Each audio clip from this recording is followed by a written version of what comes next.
Hi everyone, welcome to another episode of 10 investment principles today. So it's going to be part 3, which is going to be the last part for the whole series. And what I'll do is I'm going to cover principle number 7 to principle number 10, and that concludes essentially the 10 investment principle series as inspired by KieranK. Okay, so let's have a look at what principle number 7 is. Principle number 7 talks about don't buy property for income, because income is awful from residential property, but buy property for capital gain. So that's an interesting statement, and I think what Kieran is trying to state there is don't buy property for yield. Instead, focus on getting properties that's going to give you that capital growth over the long term, because that is essentially what's going to create the financial freedom from a long-term perspective. So don't purchase property simply because of the attractive yield that you can see on paper, but instead look at the fundamentals, look at the type of properties that you're buying, look at the location, think about why this property will grow over time. And that actually resonates with what I was talking about with my Woodridge property as well, because my Woodridge property was purely purchased for yield, and I've basically ignored all the fundamentals in a lot of the investment principles. So when I look back, definitely is that the one that I should be purchasing? I mean, if I have my chance, I'll definitely think about it again, but I may not necessarily want to purchase the same property. So hopefully that gives you guys a bit of perspective. If you haven't seen my episode about the Woodridge property, you can always find it under my channel. But essentially, you do want to look at purchasing residential property for growth, for capital growth, because over the period of time, that is at the end of the day when you actually do want to exit the game, and exit strategy is important, but again, we won't touch it here. You want to be able to sell down the property for profit. So focus on getting properties that has good fundamentals that's going to get capital growth instead of buying properties just for yield. Principle number 8, keep property as long as possible to enjoy the compound growth. So we all know that investing in property is not a short-term gain. If you are looking for short-term, then I suggest you're probably better off look at trading instead of investing in property. But what that means is you want to be able to keep the property for a longer term.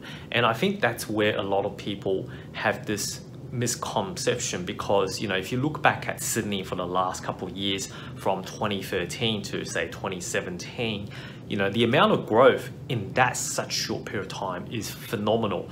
And I think that's actually like once in a lifetime thing that we're seeing. It's very, very rare that you get these type of opportunities. When you're investing in property, you need to keep it long term. That's when the compounding is going to weave its magic. And also the second thing is, if you buy property, then essentially you're gearing yourself or you're guarding yourself against inflation. So why does property make money in the long term?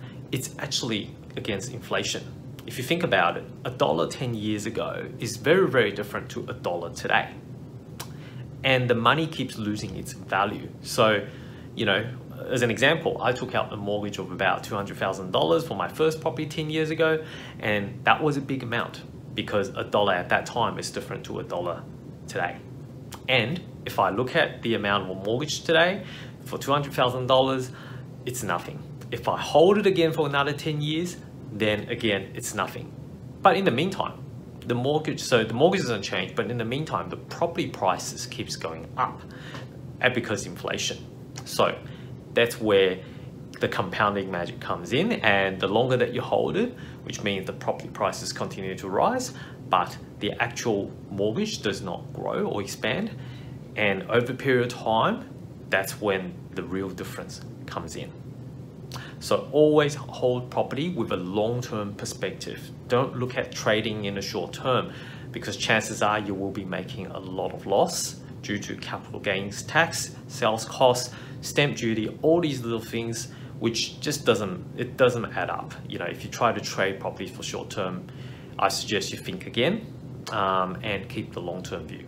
Principle number 9, treat property as a business. make sure you factor in rental income, expenses, look after your tenants, and look after the property. I absolutely love this clause. I think, that's really what triggered me initially to think property as a business, and it's very, very different mindset when I was just purchasing my first property, because I didn't have that mindset. You definitely, if you are building a property, you definitely need to look at property very, very objectively, not subjectively, objectively, because what it is at the end of the day, it's just a mechanism to make money. So, if you're buying something to live in yourself, then yes, you'll have emotions attached to it. But if you're buying an investment property, you should not have emotions that's attached to it. Because at the end of the day, what you want is you want a good fundamental property that's going to grow in value, and then at the end of the day, sell that for a profit. It's a transaction that you're looking at. And in order to hold it for that period of time, that's where you need to make sure that you understand the rental income that's coming from it. You need to understand the ongoing expenses that's associated with it. You need to look after the tenants, because the tenants is helping you pay off the mortgages. And ultimately, you also want to look after the house or the property, because that's what's going to generate the ongoing revenue, in other words, rent for you. Without the house, without the asset, there is no asset. So, in that case, then that's why, you need to be on top of the numbers to say, is this property making me money? If it's not, then, you probably need to have a good sit down and review, what can I do in order to improve on the chances of it, either capital growth wise, or be able to increase the rental income so it makes it easier for you to hold. In other words, look at it like a business. Is your business making money? If your business is not making money, what do you need to do to make sure that it is starting to make money, or you do something to make sure that you maximize the chance of it making money? That's why I absolutely love this principle, and I think that Kieran hit the dot on the spot. So definitely, have that mindset, grow that mindset. If you don't have it yet, start by just putting together simple spreadsheets that can track, how much is the annual rental income coming in, how much are the expenses going out, keep all your records, and at the end of the financial year, how much is the property costing you, or how much is the property giving you money. And last but not least, keep going, rinse and repeat in the process. So don't just buy 1 or 2 properties, because 1 or 2 properties is not going to get you that ultimate financial freedom that you want. But keep growing your asset base, keep accumulating. And when I say keep accumulating, a lot of people wanting to grow aggressively in a short period of time. Let's say, for example, try to get like 8 properties in 3 years. Obviously, that's subject to the current lending environments, and we know at the moment it's very, very difficult to borrow money, so it may not be feasible. But what Kieran is trying to say here is, you don't have to buy 8 properties in 3 years. What you can do is you can grow your asset base over a period of time, and I'm sure, Kieran's done the same as well. He couldn't have accumulated like 8 properties in his, say, for example, in a short term of 3 or 4 years. The whole asset base that he has accumulated today is a result of accumulating every couple of years, every couple of years, pay down the debt, or keep holding on to them, and then ultimately sell down some assets to be able to pay down the debt in one go. So a lot of people wanting to grow aggressively, yes, that's great, but you need to have the income, and not everyone has got that type of income to be able to grow aggressively. And if you don't be discouraged. Just, do it slow and steady, because ultimately investing is a long-term game. So if you buy 1 property every 2 years, I'll say that's quite good. Keep doing that, buy 2, buy 3, buy 4, buy 5. By the end of it, you'll be surprised at how much asset you've accumulated over the period of time, and also as the debt level grows. And of course, you need to assess your own risk in terms of how much debt level is comfortable to you.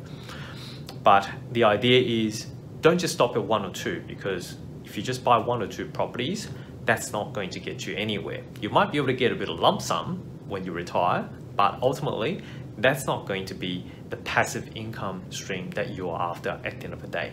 Okay, so keep these 10 principles in mind and continue to take suitable risk that's suitable to your risk profile and continue to grow and expand and push yourself. So that concludes our 10 investment principles from KieranK. I hope everybody likes the series, and if I got more inspirations or if I see other great posts, I'm sure I'll seek permission to be able to share here with everybody else. But again, if you do like this video or if you like this series, don't forget to like the video, subscribe to our channel, make a comment to say you really do like it. That's the biggest motivation for me to create more of these type of videos. But until next time, I'm Dave from the Empower. I'll see you in another episode of Invest Power series.